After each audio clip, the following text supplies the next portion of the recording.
Thank you, everyone, for coming. This is week 3 of the Experience Your Desires workshop. Um, okay, I saw your note, Michaela. Thank you. So, yes, this is week 3 and the third part of Experience Your Desires Now workshop. And this will be an integration week. We'll talk about what we've done so far, integrating that, see if there's questions, comments, sharing experiences. And the more we share, I talk about this a lot. It's about the group energy. And the more that we share, especially our wins, it helps uplift everyone and amplify that energy for everyone. And if you've been part of an uplifting group, you know the power of that. You've experienced it, and it is so powerful. So we'll be talking about that. And really, so this week is about integration, and it's about allowing. And I think this is where people get the most confused. What do you mean allow? What do I do? Because everyone wants an action. Tell me what to do. Well, you've already done it. You did the creation. You put in your order to the universe. You've imagined it. And now it's just allowing. Now it's allowing it and letting it come to you. And for many people, this seems to be the most difficult process. And I know for me too, this has been probably the biggest learning part of this is allowing and relaxing. And it really is allowing. You could put allowing slash relaxing, because it really is just about relaxing and letting it come to you. So we'll talk about some things about how to. I will give you some hows to, like, if you need some to-dos, because people like a to-do list, and me included. And it helps sometimes to have something to focus on, because and this is the thing too of getting sensitive to your vibration and knowing when you are focused on that lack of something versus when you're focused on the feeling of it, the vibration of it. So in week 1, we talked about being in your imagination and how important focus is. That what you think about the most really is what you're creating in your life. So getting intentional with your thoughts. Because a lot of us, if we're not paying attention, if we're not aware, we can let our mind go and wander. And sometimes it will start focusing on what we don't want. It will get those little niggling thoughts. Oh, I don't like this. Oh, this person's doing this. I'm tired, blah, blah, on and on. And we can get in those loops. And so we want to be aware of that and be aware of our thoughts. And I love this quote. Actually, this came from a client. I don't want to be a regurgitator. I want to be a creator.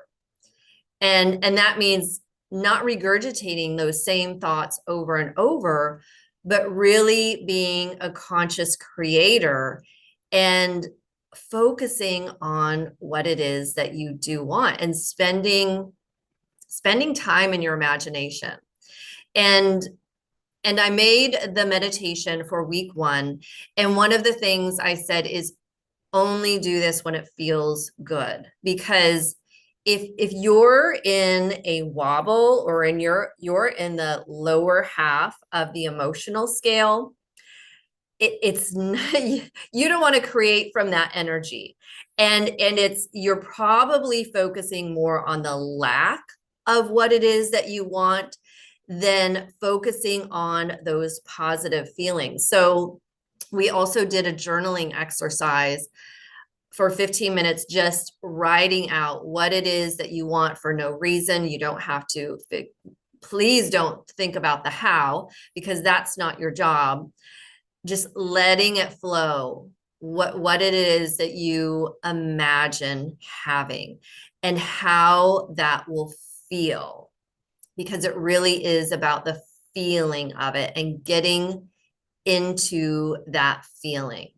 So that's also what the meditation was designed to do, was to go back to those things that you wrote about. How does it feel? Getting into the feeling of it and getting into your imagination. And again, being sensitive to know when it feels good and when it doesn't. And I usually have, if you haven't seen it, there's the Abraham Hicks. Oh, here it is. I have tons of these around, because now every time you go to an Abraham workshop, they give you this emotional guidance scale, and you probably can't see it very well, but also in their book, Ask and It Is Given, there's emotions 1 through 22, and contentment is the tipping point. So really, contentment and above, you're in the upper half of that scale, and anything below contentment, you're in that bottom half. And this is not to say, this is not to judge emotions as good or bad, because that's something I stress over and over with clients, is that we come here to feel. We have this earthly part of us and this heavenly non-physical part of us. And it's really about allowing both. It's about being that blended being and living from the wholeness of you. And it's that earthly part of you that has the emotions and desires. So honoring all of those emotions and letting yourself feel them, because that allows the energy of those emotions to move. So we'll get a little bit more into that, of noticing, oh, I'm having a wobble, I'm having a resistance. What do I do about it? We'll get into that in a little bit. So again, week 1 was all about imagining, let yourself get into that imagination, and then doing a meditation when it feels good. And then week 2, we did the group hypnosis. And so that was going further into that feeling and vibration of what it is that you want. And some of you noticed that I used a lot of different techniques in this hypnosis. I get interested from different teachers, so I combine whatever resonates with me. I combine it all into what I'm doing with clients, what I use for myself. So I used some of Marissa Peer's techniques. I've done her rapid transformational therapy. It included some communion of light. And if you are a follower of Communion of Light and have been doing their daily calls, I loved it the other day. They did a process, and it was about seeing a stream and seeing a canoe and getting in this canoe and following the stream. I'm like, oh my gosh, that's, I just created that in the hypnosis. So I was really delighted when they did that. It was really fun. So I used some Communion of Light things in there. The versioning process is from them, and seeing yourself being in that future version, and then looking back and thinking, oh, I remember when I did that workshop and I did that scripting. I remember when I had these thoughts of what it is that I wanted. So you're using that different version of yourself. And also I planted some fun seeds of Neville Goddard. Isn't it wonderful? Thank you. So that is a Neville Goddard affirmation. And I love that affirmation. I use that all the time personally for a pivoting point. If I'm in a negative thought loop, I will just stop and say, isn't it wonderful? Thank you. And for me, that just reminds me to focus on something that feels better. You can use all different things. Another one I really like is I'm thinking a better feeling thought now. That's a little more cumbersome for me. Isn't it wonderful? To me, it feels whimsical because you don't even have to know what it's about. And it's like a rhetorical question. Isn't it wonderful? It is wonderful. So and I can feel the vibration of it. And so anything you're doing, I encourage you to check in with yourself and feel the vibration of it, because you want to be sensitive. You want to be sensitive to your own feelings because that's your guidance and intuition. And if someone is telling you, do this meditation every day, pay attention to how it feels. If it doesn't feel good, don't do it. And if someone is giving you an affirmation, pay attention to how it feels. And this is going to be different for everyone. Some people love affirmations, and for others, it's like, ick, ooh, no. and it's okay. Everything is okay. Again, tuning to what feels good for you. And that may change over time. There was a time where I didn't really like affirmations, but now there's certain ones, such as, isn't it wonderful? Thank you, that now I really love that affirmation and I use it all the time. For some people, they love to write and other people don't. And again, it's okay. It's very personalized for you. And no one can really tell you, here's the formula for you. You need to be sensitive and try out some different things and see how does that feel, and do it when it feels good. Sometimes I really like journaling, but other times I don't. So if I get the inspiration, I use journaling. But if I don't feel inspired, then I don't do the journaling. And it's a moment by moment.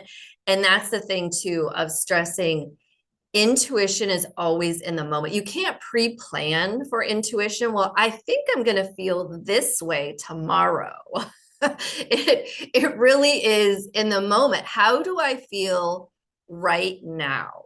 What feels better? Do I want to do this or that? Or maybe I don't want to do anything. Maybe that's the best feeling thing. And that is okay. Everything is really okay. Nothing has ever gone wrong. And that is like one of the biggest things too. So so I just want to do a check-in. If you have any feedback from the hypnosis, if you've been doing it since last time, and I changed some of the settings on here. So just raise your physical hand or digital hand and I'll unmute you.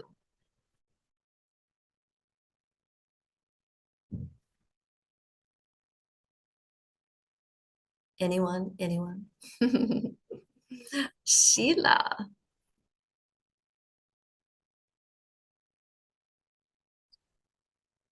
Think I hit, oh, I'm back. Okay. Hi. And I love the hypnosis. I shared with you privately that I was having difficulty sleeping one night. So I chose the evening one. And sometimes you end up falling asleep. And so you never get to hear the whole thing. And I didn't fall asleep. And I thought, you know what, that works out perfectly because I really wanted to hear this right to the end. So I wanted to thank you for creating it because it was soothing and it was fun because I know some of those processes and influences that you integrated. So it was fun to appreciate how you wove them all together so well. So Yes. I wanted to share my appreciation. Thank you. Thank you.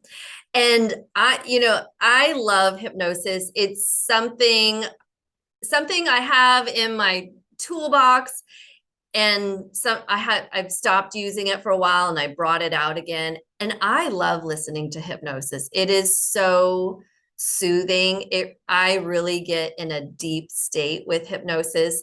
And you'll notice you may drift in and out, and you may hear a few words and then kind of drift out again and hear a few other words. And if you listen over and over, you'll notice, I don't remember her saying that last time. And that is in the perfect state, because you're really in that in between of being awake and asleep. So I love that. Yes. Okay, Betsy. Hi, can you hear me? Yes. Okay, good. I'm not on the camera. Um, so I didn't listen to it afterwards, but I enjoyed it during the session, and I don't really remember a lot of it, but I just remember the feeling of floating and just at peace and almost being like on a vacation. Yes. Good. Good. Yes. And that was part of the thing of just you're floating in a river, you're stopping Right. at different places and noticing. Yeah. Yeah. Yeah. It Really was great. It good. was a great hypnosis. It was excellent. Yes. Good. Thank you. Yeah. And another thing I put in the hypnosis is being in this space where it was all white, because it is, and realizing anything is possible. You get to choose. So there's this blank space. So now choose what you want. Paint the picture. Be the director of your own story. And you can even cast the characters, and you get to tune into different versions of those characters, and realizing nothing is static. You always get to create. Yeah. Yeah, good. Anyone else?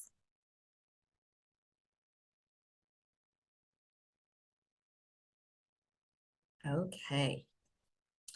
So, like I said, this week is integration and allowing. So, we've done this process of scripting out what you want, imagining it, doing hypnosis. And I will say, the same thing for the hypnosis as the meditation. Do it when it feels good. Do it when you're inspired. Do it when you're at content or above. If you're in a funk, just take a nap or go to sleep. Or we'll talk about some different processes too, when you're in a funk. But that's not the time to be in creation mode when you're in a funk or in a wobble. So what do you do? What is allowing? And a lot of it is, it's just relaxing. It's letting go. You've put in your order to the universe. Now it's time to let it go.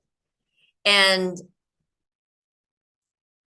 I really like this analogy of being at a restaurant. Do you put in your order and then go back to the kitchen and say, where's my food? Where is it? Where is it? No, you trust that you've put in your order. They're going to cook it. The waiter's going to bring it out when it's done. You don't keep checking on it. And another really good analogy is, a farmer or a gardener. You plant a seed and then you don't think, oh, where is it? And dig up the seed. No, you water it. You let the sun shine on it. You wait for that seed to pop up through the ground. Because if you dig it up, you're essentially starting over. You're saying, I don't believe, I don't trust that this is really working, that this is going to happen. So I need to dig it up. And that's really focusing on the lack of it. And that's that's something really good to be aware of. And again, being sensitive to, because it's okay to think about that thing that you want if it feels good. But if you're thinking about it from a lack perspective of where is it, then you're slowing it down. You're creating resistance. So what can you do? Well, so the first thing is just relax and have fun. Focus on something else.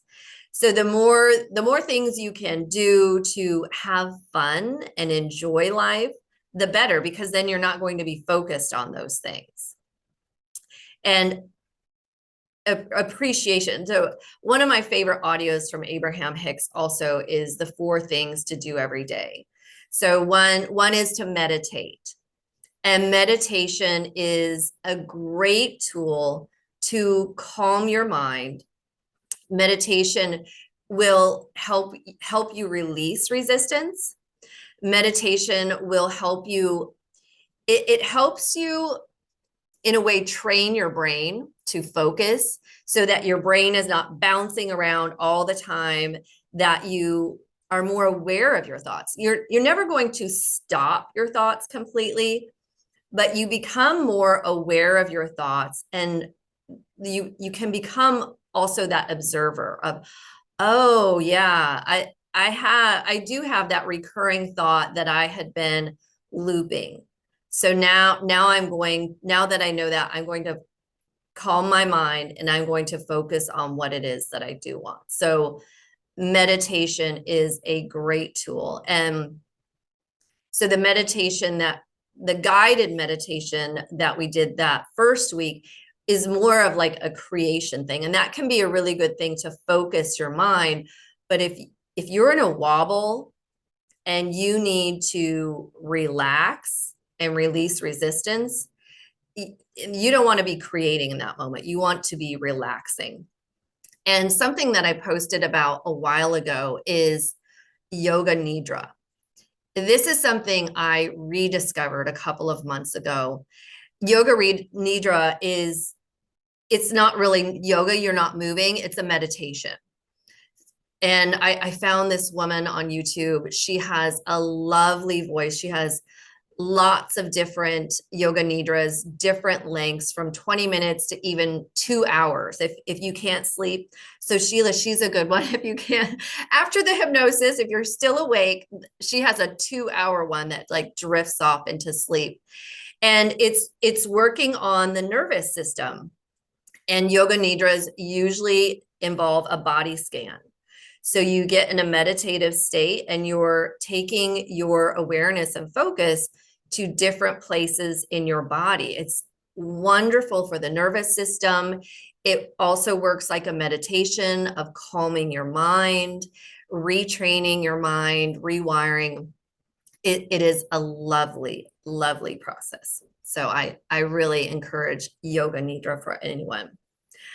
Appreciation. Appreciation is a wonderful, wonderful way to get in a really high vibration. So on this emotional guidance scale from Abraham Hicks, appreciation is number 1, along with joy, knowledge, empowerment, freedom, love, and appreciation. So appreciation, and so in that audio of Abraham, 4 things to do every day, meditation was one, appreciation was another one. Go on a walk in nature. Notice all of the things that you appreciate. The birds, the trees, the flowers. For me, it's really easy because usually every morning I include as part of my morning practice walking to the beach.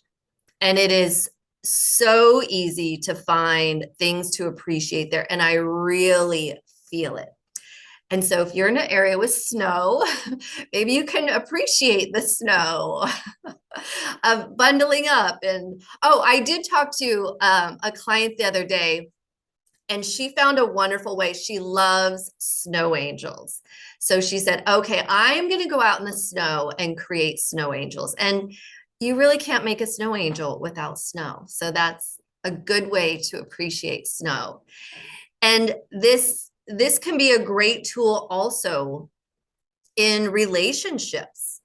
If something is kind of gone haywire, you're having a wobble, find things you appreciate about that person. You can either do it to yourself. You may even want to share some of those things you appreciate about them. And here's another thing too, paying attention to how it feels. Some people may like to journal about it, have a book of positive aspects or an appreciation journal. You may want to just do it in your head. I have found this year I started doing this process with a friend.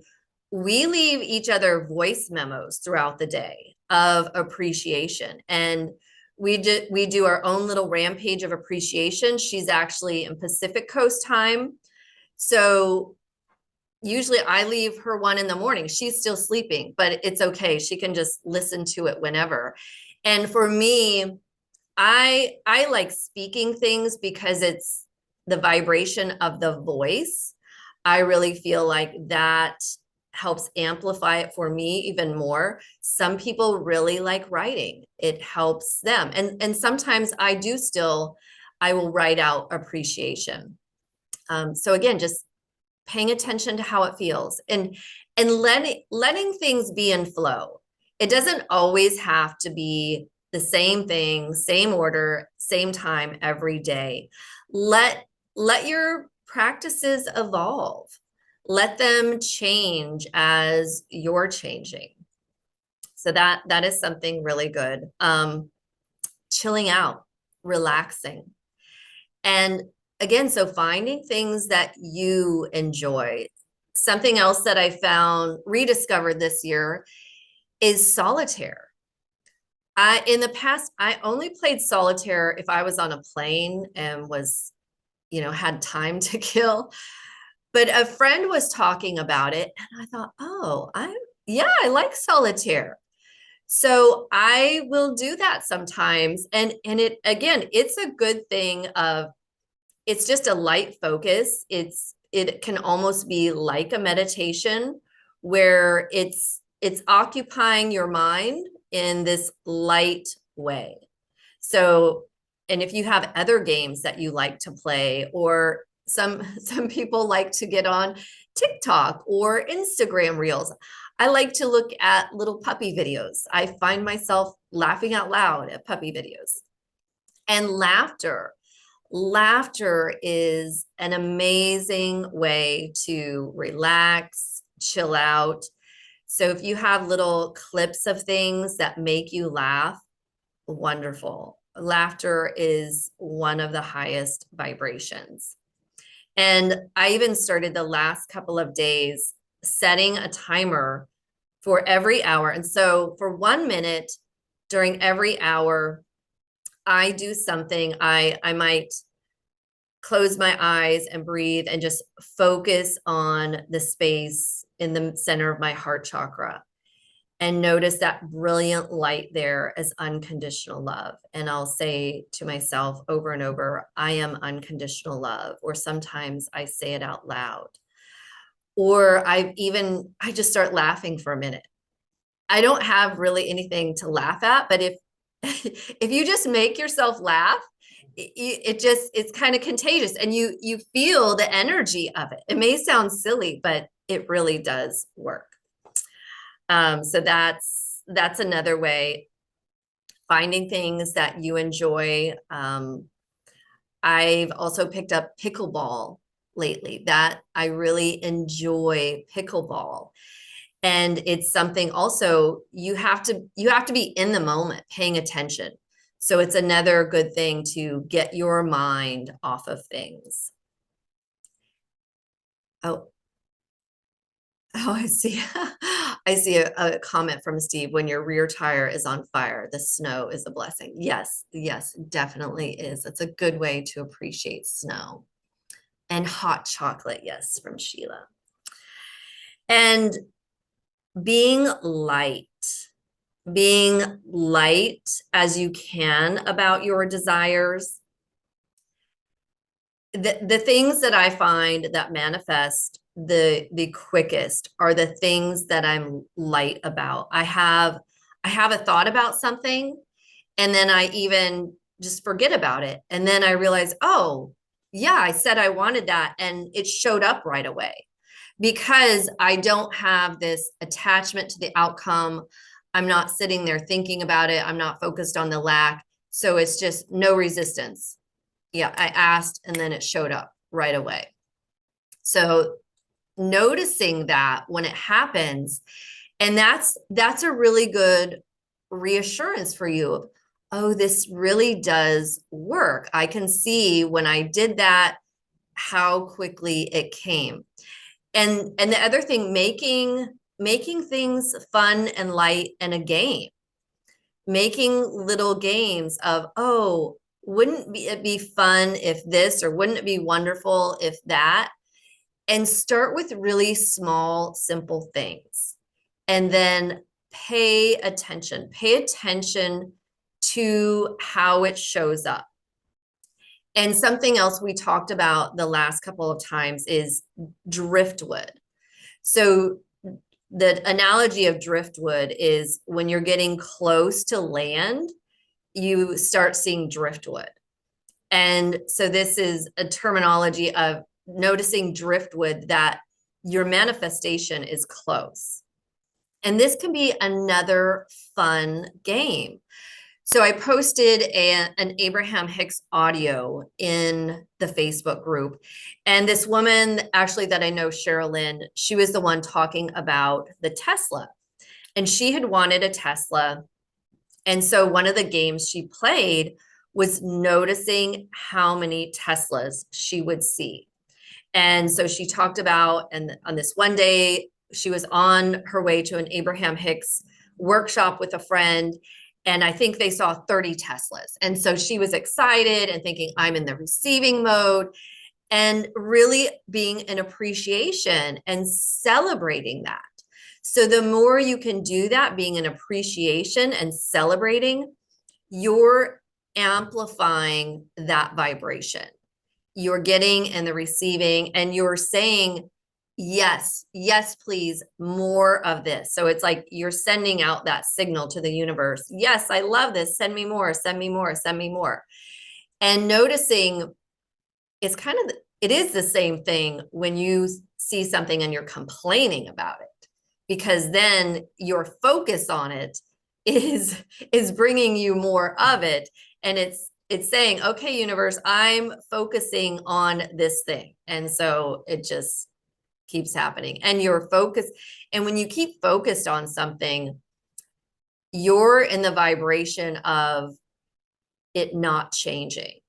When you detach yourself, that's when you're allowing the energy of it to move. Nothing is static. Everything is always in motion. But when you're focused on something that this is just the way it is, then you're creating that reality. Yes, you're right. That's the way it is. But if you detach, and again, meditation is a really good way to get that detachment and realize, oh yeah, I can tune into a different version. There can be a different reality. So that's another fun thing. A question from Ada. What about studying for an exam or preparing for an interview that takes some effort in terms of research and preparation? How to be light about that? Thank you. Good question. So get in a high vibration. So you want to prepare for this exam or interview feeling good. So tune in. What feels good? Do you want to listen to some high vibe music? Do you want to dance around? Do you want to go for a walk? Do something to put yourself in that high vibration, and do some pre-paving. If it's for an exam, you can pre-pave. I'm calm, I'm in the flow, this is easy, my breathing, and even seeing yourself getting that exam back. Oh my gosh, look at, I aced that exam. Isn't it wonderful? Thank you. So you're already creating and pre-paving that future. Same thing with an interview. Wow, that interview was so amazing. I enjoyed the people. We had a great conversation. I feel so good about it. And seeing yourself getting that call or a letter from them, oh my gosh, they gave me the job, or they want me to come back for the second interview, whatever it is, you're creating your reality. You're pre-paving it. So pre-pave what you want and be in that having of it. And notice, how's it going to feel? How's it going to feel when you get that job? Are you going to feel valued? Are you going to feel powerful? And then embody those emotions. And for me, something that has really helped me over the last couple of years, and this is a process I learned from Gino Mallison of tuning to emotions. It is so powerful. And you can think of a time when you felt an emotion, or you can just imagine something happening for you that you would feel an emotion. And then you use all of your senses. Where do you feel that in your body? If you feel empowered, where do you feel that in your body? You might feel it in your chest. And does it feel like there's some kind of material there? Does it feel like there's energy, or does it feel like you have this big badge of honor? Does it have a color to it? Any of those things that you can do, any of those attributes, and really feeling into that. And sometimes I will do this in the morning. I'll pick 2 or 3 emotions. What do I want to feel today? And I will set a timer for a couple of minutes for each emotion and tune into that emotion and really embody it. Because sometimes when you're like, oh, okay, yeah, I want to feel happy. And then you just kind of go on and do something else. Well, you really didn't get into the feeling of it. So that's the thing of really embodying the emotions, using as many of your senses, thinking of a time when you felt that, or imagining it.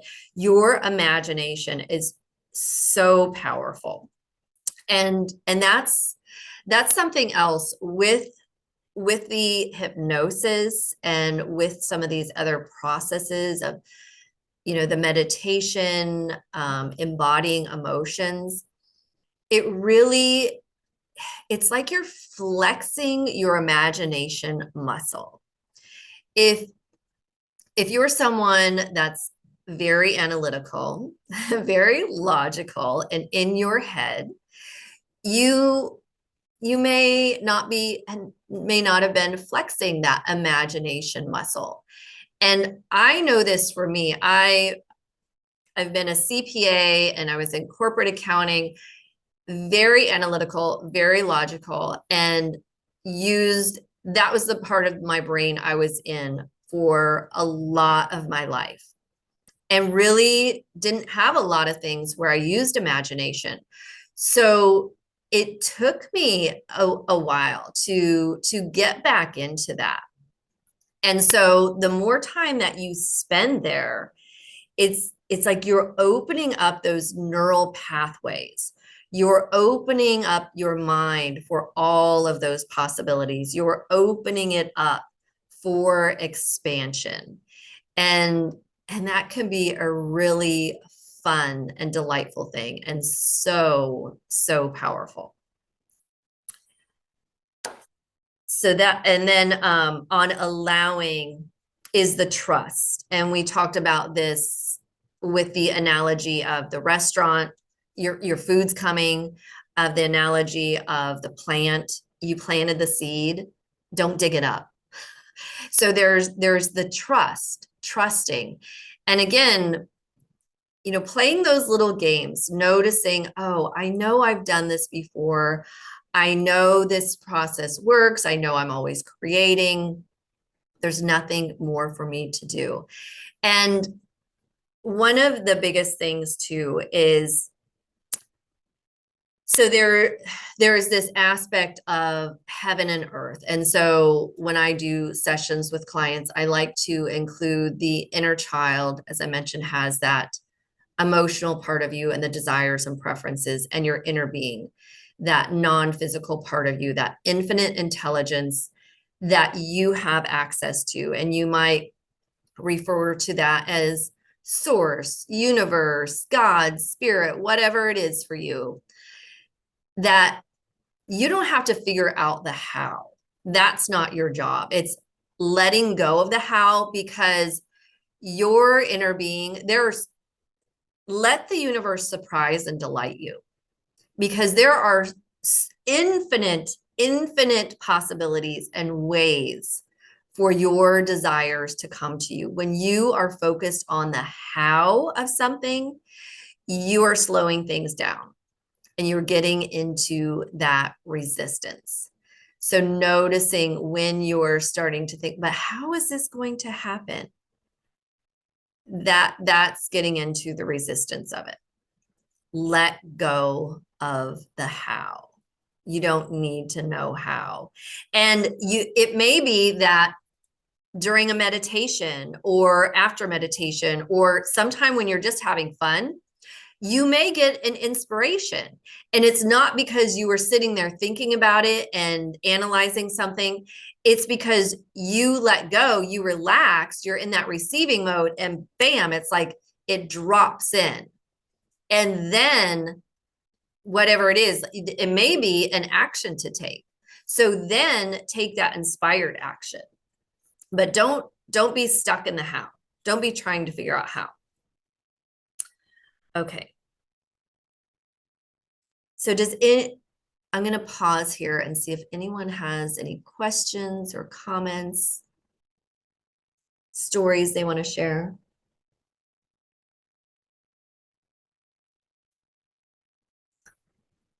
Okay. So, Katrina. Okay. Go ahead and unmute yourself. Hi, I have a question, or maybe I need a better understanding. What do you do, like, if you're really emotionally attached to something? Because I know you're saying let go, and there are some things that I'm really, really emotionally attached to, and I'm like, oh my gosh, I don't want to think about it, but I do. What's the best way to distract yourself when you want to receive something, but try not to be emotionally attached to it? Yes. So that's a really good question. And where I was going next. So that's perfect. So noticing again, and so that emotion, you're probably focusing on the lack of it. Mm-hmm. And so one of the things is to allow your emotions, because the thing with emotions, they're just energy and they want to move.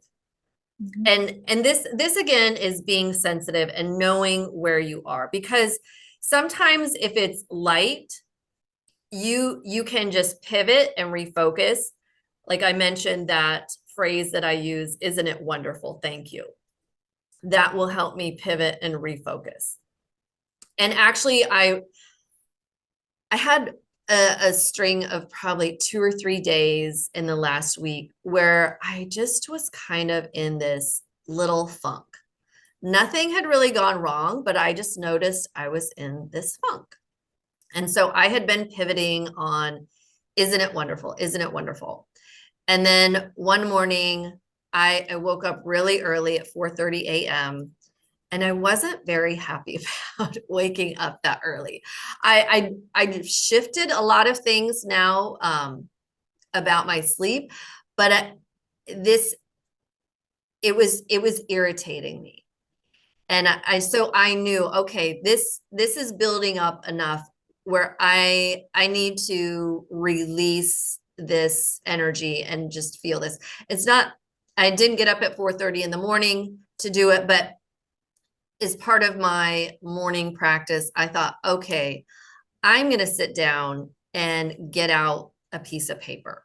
So this is a process that I found that I really like. And I learned this from another coach of mine of just discharging emotions by writing. And it's really about the emotion. It's not the story of it. You may even, F you, blah, blah, blah. Mhm. I hate this, I was irritated. F you, I just want to sleep. I'm tired of this. I'm tired of Mm. feeling irritated, frustrated. And I maybe did that for a couple of minutes and then I started laughing. Okay.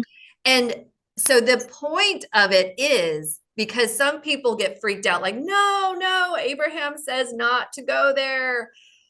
Well, it's an emotion. And if you allow it to move, it's like you're releasing that energy and it wants to move. It wants to transform. Mhm. And so again, it's being sensitive to your vibration. So I knew something was building up and I just needed to, for me, writing about it is effective for me. So I did that and it shifted and I felt that shift because I started laughing. Sometimes it will be a more subtle shift. Sometimes I also go into, okay, what's the emotion? Where do I feel it in my body? So same thing as the tuning, you're giving the emotion attributes. Like if anger, oh, I feel it in my back and my neck. It feels prickly. It feels red. And just breathing into that and let yourself feel it. Mhm. And then it doesn't take long. It shouldn't take more than a couple of minutes. You will feel that energy shift and move. And then, okay, now what do I want to feel? So that's a really good process that you can use even by yourself. And I do this a lot with clients, of guiding them through this. So you can do these things on your own, and doing this in a session with a practitioner, of having someone hold that space for you, can really be a powerful thing. Yeah. And so back to you. Do you have further questions about that? No, I like that. I've never heard of that. I'm going to write that down and just Yeah. exactly how I feel so I can release it. Then I meditate on it. Once I release that emotion, and then I can open and receive, Yes. right? That's the Yes. idea. Yeah. Okay, because that's kind of how what I was going to tell a quick story about how I got the job. So when you mentioned the job, I applied for this job, right? And I loved it. I mean, it was near everything. And I was very emotional because I was going through a lot at my current job. And I was able to release it. Like I wanted the job, but then I was able to release it and I ended up getting the job. And I'm trying to keep that momentum on learning how to release that. But when it comes to relationships, I think that's where it gets tricky because there's more emotions involved. Yes. Yes. And noticing those, and again, being sensitive to yourself of, oh, I know I'm getting a little wobble, and yeah, using those processes. It's really, really good. Thank you. I'll try it. Yeah, you're welcome.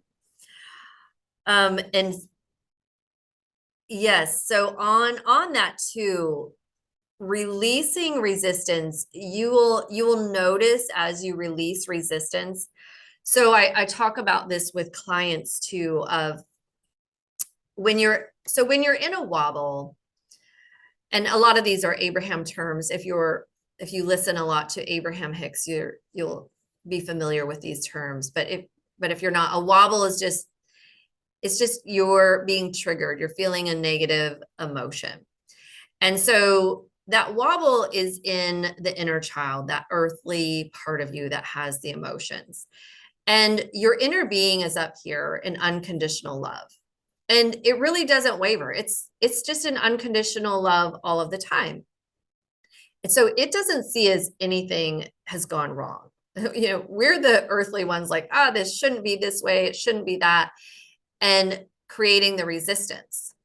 So using these processes, we're releasing resistance. And as you release resistance, your vibration goes higher and higher to where you come in this resonance with your inner being, alignment, as Abraham Hicks calls it. And then you're in that receiving mode, and your perspectives shift, and you will have these new awarenesses. And I have an example of someone just yesterday.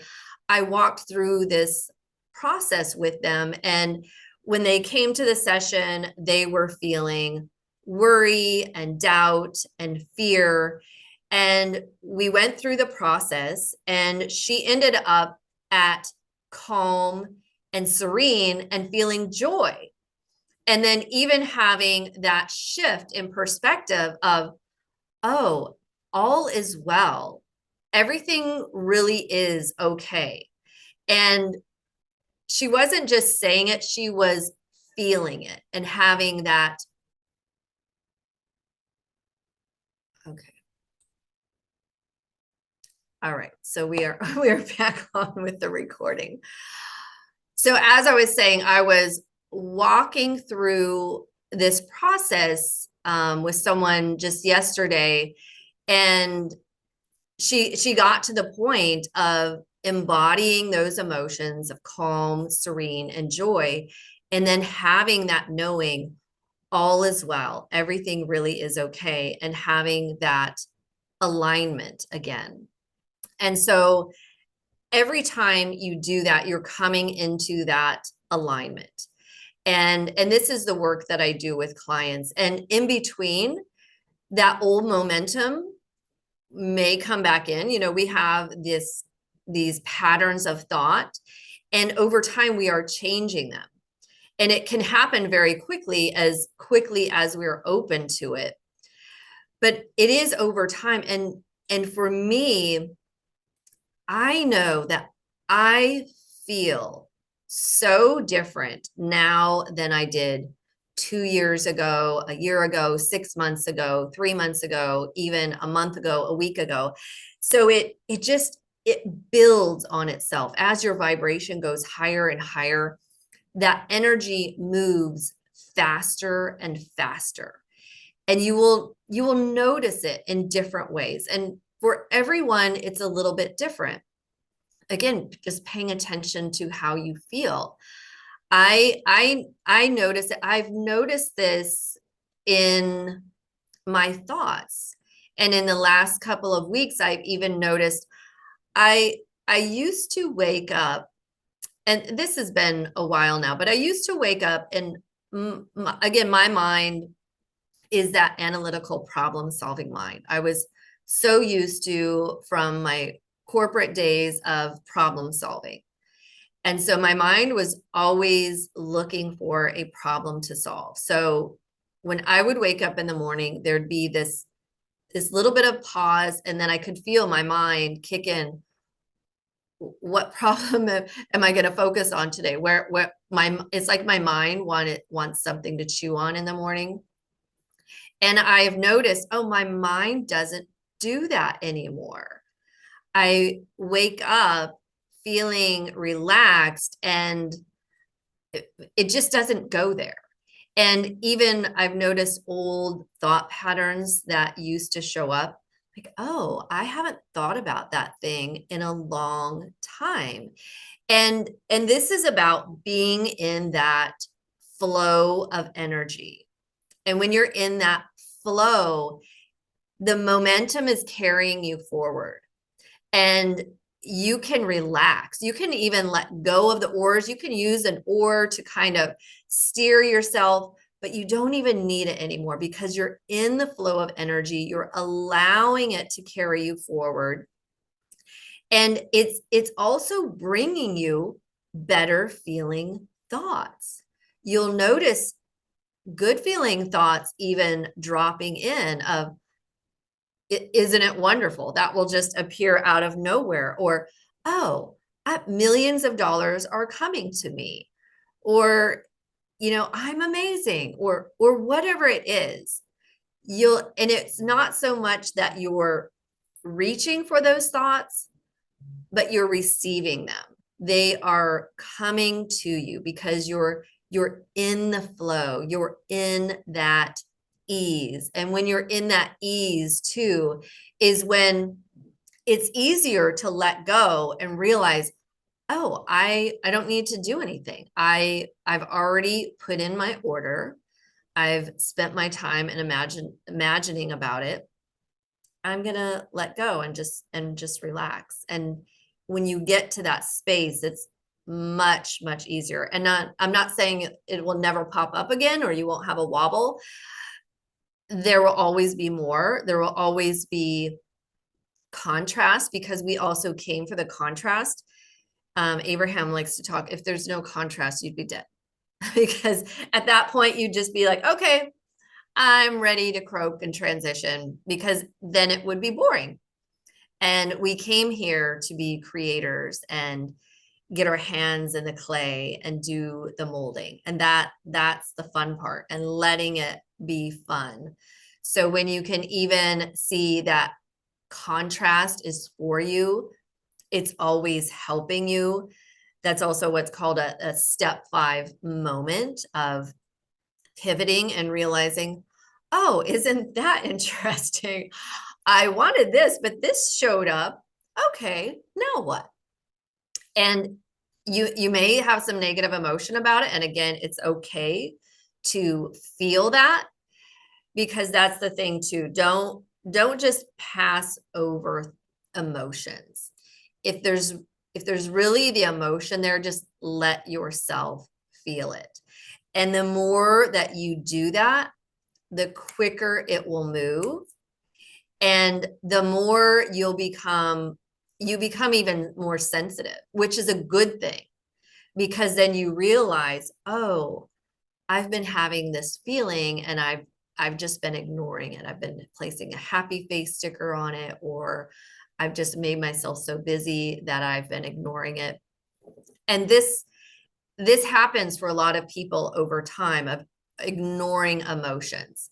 And over time of doing it a lot, it can lead to things like anxiety and depression. So you want to let those emotions move, and your emotions are your guidance and your intuition. So the more you allow them, the more intuitive you will become. Everyone is intuitive. Everyone is channeling, everyone is receiving. It's being sensitive to that and being aware of it. So let me see if there was anything else on this. Yes. Okay. Let me see again if there's questions, comments.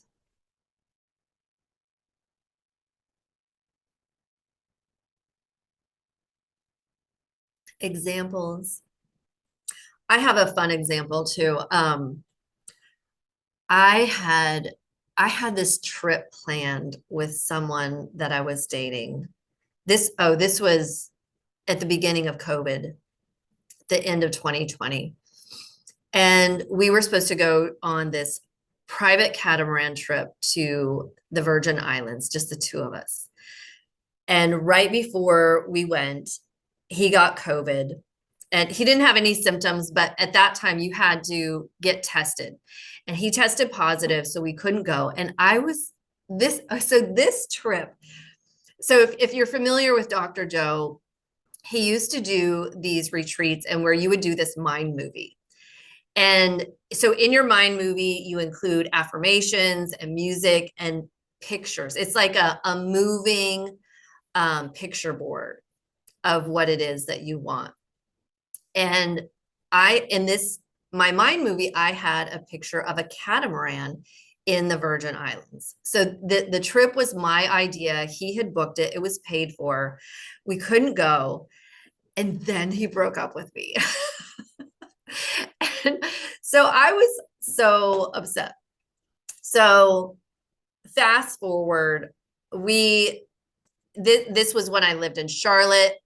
He had moved back to Phoenix. I moved to Miami. We'd lost touch of each other. I had not heard from him in a long time. Out of the blue, he sends me a text. hey, I have that catamaran trip booked and I can't go. Do you want it? And actually, Sheila was there when I got this text. And I was like, hell yes, I want it.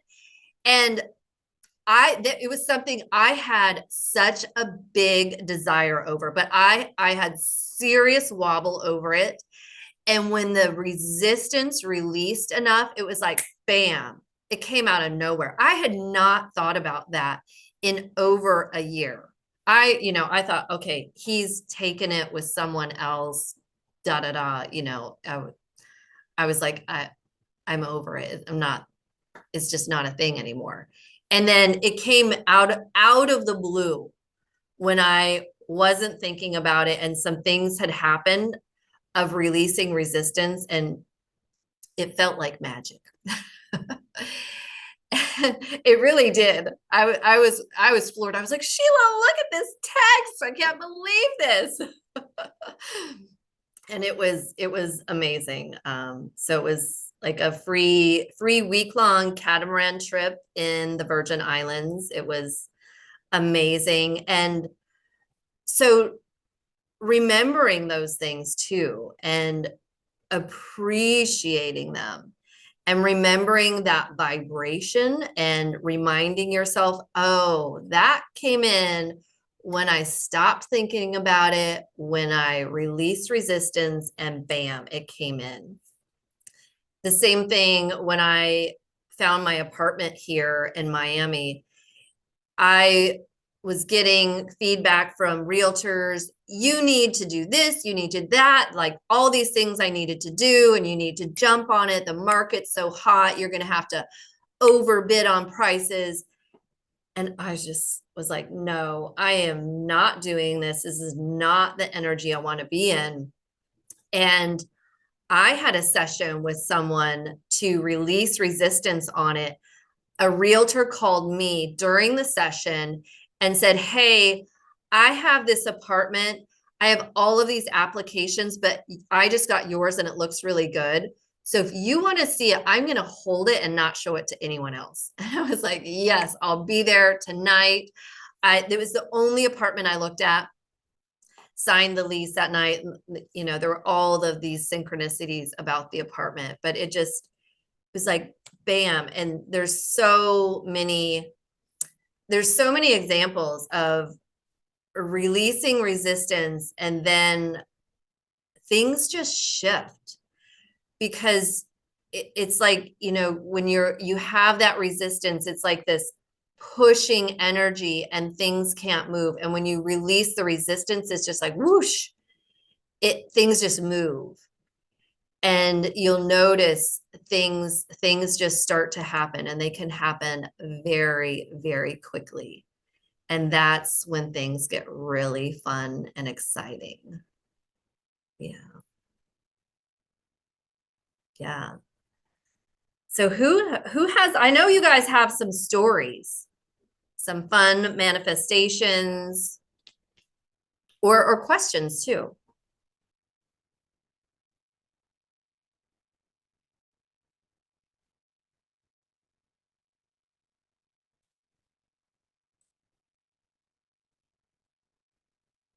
Anyone? Everyone's being shy. Katrina. Yeah, Katrina. Yes. So I just wanted to share when you said similar to your apartment a couple of years ago. I was in a situation, because it was again another emotional situation. The place where I was living, it was just going downhill with the management. So I used to meditate. This is when I was, kind of getting more into the law of attraction. And I would meditate, and for the first time I had strong visualizations, but I really focused on the feeling. I lived in a tiny apartment in New York, and I just pictured myself in a big spacious apartment, hardwood floors, a balcony, and I would just put it in my head. And I tried hard I really wanted to move that summer, and I tried hard not to think of the timing and all of that, because I know they stress that. And every day I used to meditate, and I would feel it. I would watch this show, and this lady had a beautiful kitchen, and I would just feel myself in that kitchen with all the stainless steel appliances. And when I went to go get the apartment. I looked at the apartment. I didn't even look at the apartment in August. I didn't know what it looked like. They told me they were going to renovate it. And guess what? The kitchen looked just like the kitchen that I saw on TV that I was like imagining myself. And I was like, no way. And they were like, well, I thought I was just going to get a standard apartment. And he just ended up giving me the fully renovated apartment for the standard rent price. And I said, oh my gosh. And that's when I said, you know what, this law of attraction is real. And I'm just trying to keep that momentum of the feeling. But it's just with relationships. And it's funny how you mentioned how you shared the story about your relationship and how you heard from that person once you let it go. So yeah, that's kind of where I am right now too. Yes. Trying to let certain things go and just allow myself to receive it. Yes. And yes. And going back to relationships too, appreciating those past relationships, the things that you really appreciated about them. And this goes for anything where, you know, you're kind of transitioning, where say from one apartment to the other, appreciating as many things about where you are. So you're creating that vibration with the appreciation, and you're saying, yes, these things. So I want to take these things with me, and that propels you forward into the next thing, instead of being focused on the things that you don't like. Because again, where your focus is, even if you're saying you don't like it, that's like what you're taking forward with you, and you're creating resistance. So, you know, whether that's a job, where you live, a relationship, appreciating as many things you can about it. Yeah. That's true, because my old place, it was a nice neighborhood, but the apartment, the management, everything was going downhill. So I did focus on appreciating, like, well, this is a nice neighborhood. The little things about it. It was a safe neighborhood, but it was just really, the conditions with the management was just really bad. But yeah, and that's what I'm trying to do when it comes to relationships, but the emotions are stronger. And so I'm trying to, like you said, appreciate it, but also let things go. And yeah, I'm trying to receive it and find clarity and closure with certain things. When you're trying to find that, you can manifest that as well, like clarity for certain things, to like show me, okay, I understand this contrast happened, but a part of me feels I would feel lighter if I had clarity on it. Yes, that's so good. Yeah. Awesome. Thank you. You're welcome. Okay, Miss Sheila. So I'll make it as quick as I can, because I could tell this story for over an hour, because there are so many fun details and synchronicities. But just with regard to releasing resistance and having things work out, I was in Miami for a retreat, and I needed to get to Fort Lauderdale for my return flight home. And I was trying to be thrifty, and I like to feel like I'm a bit creative. And I was going to take the train from Miami to Fort Lauderdale, because why would you pay for an Uber when you could just hop on the bus and then take the train? And it's how I'd gotten there, and I felt good about it. But I hadn't looked at the train schedule, because I just assumed that there would be lots of them.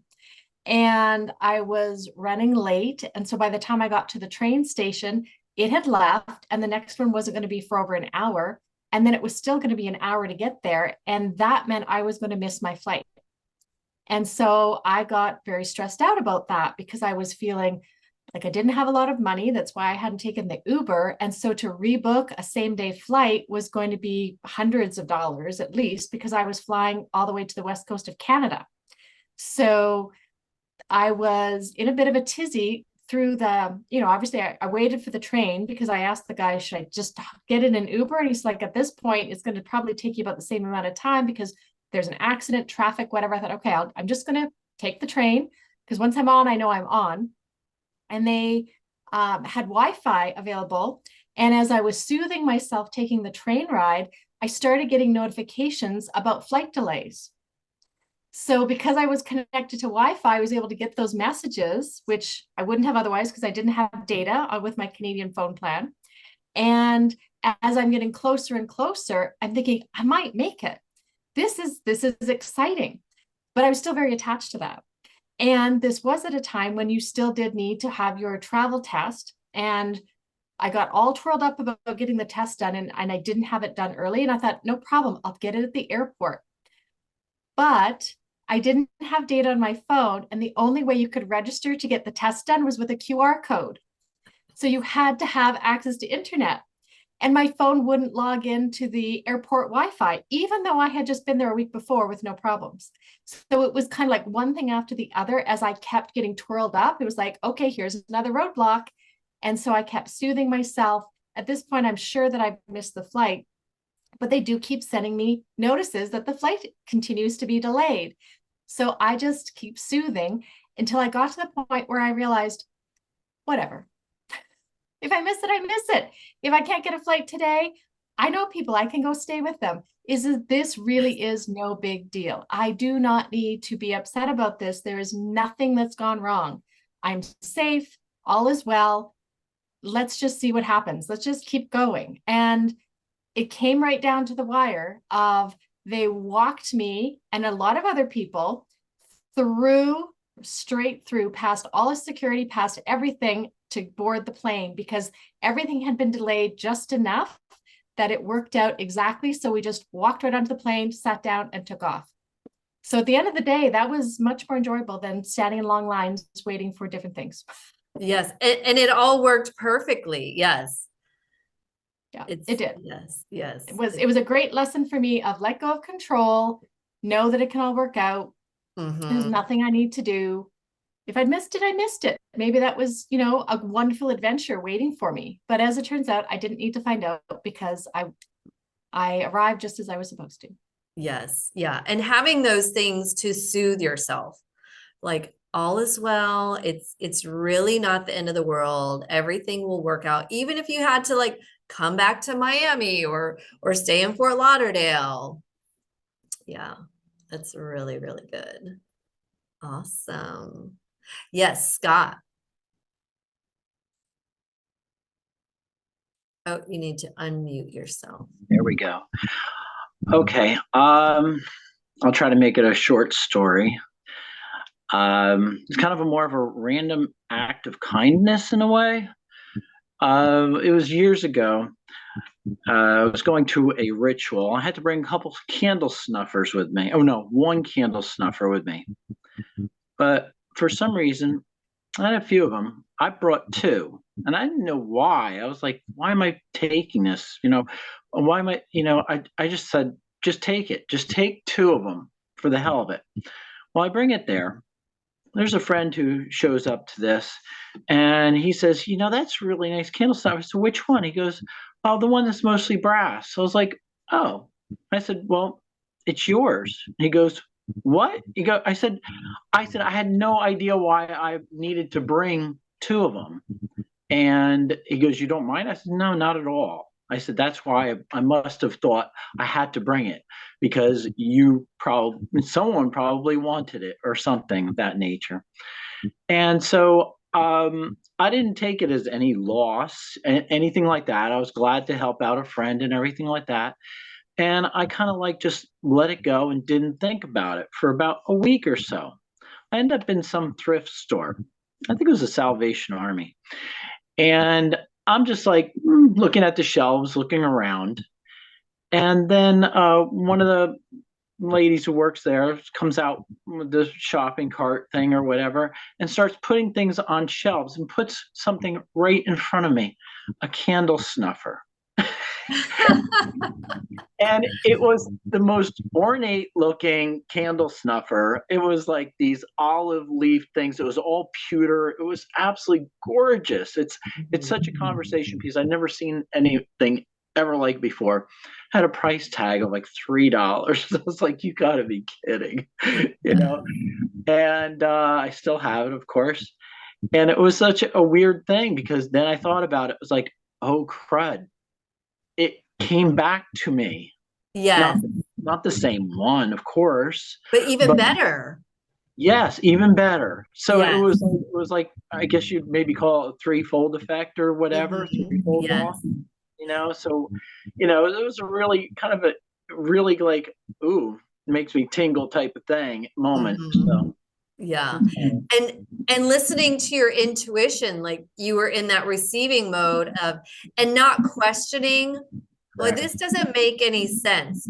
Just trusting that gut feeling and going with it. And you don't need to figure out the how or why. It just is following that. And then like, oh, there's an abundance. There's an even better snuffer waiting for you. yeah. Yeah, really good. Yeah. And there's so many examples, but again, being light about things and noticing how things show up in your reality. I was at the spa the other day, and well, that's a beautiful manifestation story too, because I live in Miami Beach, and so I live just a couple of blocks from the beach, and I live 2 blocks from this hotel called the Carillon, and it's a wellness resort and residence. And I have a friend that lives there. So we were taking a walk. This was probably a year and a half ago. And I had found this studio that was close to where I live. I've been going to some classes there. One of the classes I was taking was Zumba, because I love Zumba. It's all about dancing and moving. And the instructor had left, so they stopped having the class. And I was taking a walk with a friend, and I said, oh, I'd really like to find another studio close by where I could take Zumba. And she looked at me and she said, well, I can just add you to my membership at the Carillon, because she's a resident there. And I don't know, she gets so many people on her plan. And I was like, oh, awesome. And this place is amazing. It used to be a Canyon Ranch spa. I mean, I go other places now, and I've been spoiled. I go to other spas now. I'm like, this isn't nearly as nice as the Carillon, because there's whirlpool tub. Oh, and they just put new reclining chairs. Sheila, they're like the ones on the cruise, except they're even nicer. These heated lounge chairs. They have the wet sauna, the dry sauna. They have cold room. They have rain shower rooms. They have a hot tub. It's lovely. And I had no attachment. I was just wanting another Zumba class, and I got all of this other stuff. Of course, I love the whole spa experience, so it's wonderful. But I was there. Man that lives in fancy life. Yes, I do. I feel like I'm always on vacation. So I'll come back to that too. So I was at the spa the other day, and I had showered and stuff, and there was this bamboo shaving kit sitting there. And I thought, oh, I didn't realize they had these, because at one time I was there and I was looking for the razor, and I didn't know but I thought, oh, I'm not going to take it. I don't need that. And I'm at my locker, putting my stuff, getting ready to go. And one of the ladies that works there, she comes and hands me this bamboo shave kit and a little toothbrush kit out of nowhere. I mean, I didn't ask her about this, nothing, just out of nowhere. She came up and handed it to me. I was like, what? She reading my mind? But, and that's an example of just something very simple and light. I had just a thought. I had no attachment to it, but bam. And, oh, this is another thing. This is a wonderful appreciation, because okay, so I forgot to mention also my background. This is, when we do that imagining thing in the hypnosis and meditation, this is my home. I like to imagine this is my home. But something that I had always wanted was to live at the beach or close to the beach. And so I I didn't plan on moving to Miami. Things just unfolded and I ended up following that gut feeling and inspiration to move here. And I mentioned last week I was in Puerto Rico, and I was at a conference, so people are talking, where are you from? And some people are talking about going back to snow, and I said, oh, I'm going back to Miami Beach. And oh, they're lucky you. And I said, yes, I really am. And I do feel like it's a lot like vacation, because also something that's been a big theme and focus in my life is freedom. And I do now have the freedom to work from anywhere, to set my own schedule. I always make sure I have plenty in the time in the morning, because that's my time when I'm really pampering myself. I'm walking to the beach. Sometimes I'll go to a class at the Carillon. Sometimes I'll go to the spa. I really cherish that morning time. And I go to a beautiful place like Puerto Rico, and I come home and I'm still at the beach. So I feel like I'm still on vacation. I remember going to the beach when I lived in Nebraska and going somewhere warm in the wintertime and coming back and thinking, oh, good God, why do I live here? And so over time, it gave me that clarity of, I don't want to live in Nebraska anymore. I want to be closer to a beach. So I moved across to Charlotte, North Carolina, which is about 3.5 hours from the beach, and beautiful place, very mild winter. And then now I'm in Miami, where I'm pretty much at the beach. And it's one of the things I kind of forget that it's even winter, because we don't have that much fluctuation here. Yeah, so I'm just going to check the 24/7 beach life. Yes, I love it. Okay, Sheila, thank you for coming, Sheila. Yeah. So there's so many examples, and I'm sure if you really pay attention, you have lots of examples. And that's another thing that I love about this daily appreciation. And it's made such a difference in my life. And I know my friend that I do this with, it's made such a difference for her, because I also am looking throughout my day of these little things that happen. And sometimes I'm like, ooh, I'm going to leave her a voice memo about this amazing thing that happened, and really get in that appreciation mode over it. And that, again, that just helps amplify the energy and being in that appreciation. And for me, I feel like sharing it with someone amplifies it even more. And to me, I feel like we have this back and forth energy. I send her this appreciation, she sends something back. And so throughout the day, the energy of it is just building. We're lifting each other up. And so finding those things, if you can find an appreciation buddy, groups like this where people are sharing these fun stories, uplifting each other, being in this kind of vibration. And I'm in many groups. I'm in Gina Mallison's group that's very uplifting and high vibe. I'm in a law of attraction group in Fort Lauderdale. We get together in person. I was just there Sunday. We've been reading through Ask and It Is Given. And being around those kind of high vibration people is, it helps so much. And I've had so many people ask me or comment, well, I don't know people like that. People around me aren't receptive to it. But again, it's where you focus and what you think about. The more that you live this in your life, you will start to notice all kinds of people around you. I've known Alan for, 10 years at least.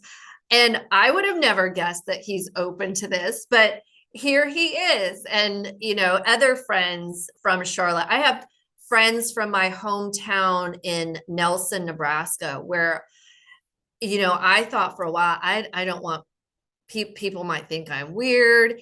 And I've had people that I went to high school reach out and say, thank you for what you're doing. It's so refreshing. And, they're on their path, really opening up and searching for things. And so they've come to some of these calls, and it's such a great feeling of like, oh, I didn't think they would be open to it, but you never know. And so again, the more you live it, you'll attract those people. And you might just say something in a conversation that opens something up, and they might say, oh yeah, I've heard of Abraham Hicks too, or oh, I read that book. Or maybe they're seeking for something like that, and you're going to be that conduit for them, or you're going to be that pebble on their journey. You never know. It's, everything is so synchronistic. Actually, I don't know if I told this story last week, but when I was in Puerto Rico, a friend sent me a message and she said, oh my God, this is so crazy. A friend of hers had sent her a picture of something, and her friend met this Andy guy who's in another group that I'm in. She was sending her other friend a video that actually I had done last year with Gina when she came on as, it was last fall, as a guest. And we talked about the process that she developed. And, so her friend who didn't know me sent my friend this video of me. And she was like, oh my God, I can't believe we're so connected. And we are all so connected. Everyone is. And everything is energy. And the more you open up to it, again, the more you focus on those things that you do want, you pay attention, the more it will show up. It just amplifies and amplifies, and things get more fun. Life gets better and better. It gets easy. I love that visualization of that river of energy, of being in the flow, just that ease and flow of that river of momentum. Yeah, really good. Awesome. And I do want to mention, so I talked a little bit about the processes I do with clients. Again, there's lots of things that you can do on your own. Doing these processes with a facilitator like myself, really someone holding that space for you, it helps amplify things and move things even faster. And so as part of this 3-part workshop, I'm offering a special for 3 sessions, $222 for the total for 3 sessions. So that's like 70% off. And even if you're a current client or you've worked with me before, you can still use that. And I love this work. Like I said, it has made such a difference in my life. I love doing the sessions with clients because we get in this high vibration state. And when I'm guiding someone through it, I'm feeling it too. So it's raising my energy. It's raising the client's energy. It's a really fun process. And yeah, like it has just made such a difference. Yeah. So we're about at time. And Bruce, yes, great reinforcement of ideas and themes. Enjoy the time. Yes, thank you, Bruce. I'm so glad you're here. Okay, so we're wrapping up on time. Does anyone have any final comments or questions? Alan?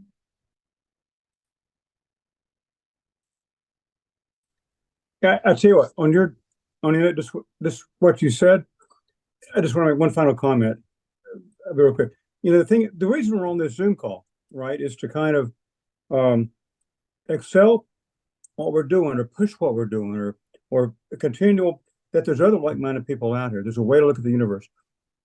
The biggest trick for me, the biggest key, I think, for anybody, when you come to the realization that everybody on the face of the planet is manifesting their own reality every minute of every day. The trick is to be cognizant of that, to be aware of that, and secondly, to do it with intention and purpose, and to realize what you're doing. And I talk to some people, and I say, well, I know some people that Yes. I know what they're, I'm very zealous about this. But the thing is, now you start with things like people and what's all this about? And that's why we're doing these Zoom calls and other things. What you do, what you're doing. But we want to read, we want to study. The thing about Abraham Hicks, that book, Asking is Given, a great starting book. But you started mentioning Neville Goddard here a little bit. Yes. Yep. Because I just throwing some stuff out there if anybody wants to kind of go on and on. Because the thing is, I'm reading about, I don't know, 6, 7, 8 books at the same time right now. And the thing is, they're written at different times, anywhere from thousands of years ago with like Marcus Aurelius or whatever. But this is a great book. It's Neville Goddard, The Complete Works, all 14 books here. I just finished that. Freaking amazing. Here's another one. The Magic of Thinking Big. Yeah, that's a really good one. Big. And here's one. I just want to throw this one out. This one has got my attention like crazy. Wallace Wattles, His Complete Works. This guy is freaking amazing. They're written at different times, hundreds of years different. And of course you got Dispenza's thing here. Yeah. A lot of people read that. He talks about the science of it happening. This guy does a little bit too on that. But these are, and also this one, Jose Silva's thing on mind control. Mm-hmm. But it affects how we control our minds and how it creates our universe around us. They're not talking about even the Bible. They're not contradicting each other. They're complementary. And reading these books at the same time, I've got to cut my time down about reading because it's just a fascinating ordeal. I'm seeing my thoughts become feelings, become my personal reality. Mm-hmm. So what Amanda says, though, you see, the thing is, you give somebody a book, read this. Will they read it? One chance in 20 that they'll actually sit down and read it. I know it. It's just a fact of life. But you need somebody. Well, how can you get started? What Amanda just suggested about signing up, using her tools, with her insight to push you. Once you get over a hump, once you get over a certain level or a certain bridge, you're on your own. You can, you got to, all of a sudden you have a quest. You have a zealous quest for knowledge, but the truth. And you see things becoming, wow, this is kind of cool. Things happen. So I would encourage anybody, signing up for something like Amanda that can kind of take you through that to get you over that bridge. Awesome idea. Yeah. Thank you. Thank you. And I love that you brought up all those books and you have this curious hunger for all of it. And then realizing, because I think early on in my journey too, I was reading all these different things. And then at some point you realize, there's all these common threads. It's like they all have these grains of truth, but they're just approaching it in different ways. So just finding what resonates with you. It's really amazing. Also, one last comment. I've been thinking about this. I wanted to do it when I first saw it on the radar, like 3 or 4 months ago. And I pulled the trigger on it yesterday. The Hicks Caribbean cruise. You did. Awesome. Yeah, so a 10-day thing. Yeah. March 11th through 22nd. Yeah. You're going to have an amazing time. I'm looking forward. I'm so excited. Yeah. Awesome. And that is like, a huge vessel on the water of high vibing people, like-minded people with Abraham. Yeah, it's a great, great experience. Awesome. Thank you everyone so much for coming. I will also have this upload available. Feel free to reach out to me if you have any questions, if you want to take me up on the offer for the 3 sessions. Oh, and also if you haven't joined the Facebook group, there's also a Facebook group that you can stay connected in between these calls. And I post different audios and just uplifting things, and feel free to post and comment in there. It's a great way to support each other. All right, enjoy the rest of your evening. Thanks so much, everyone.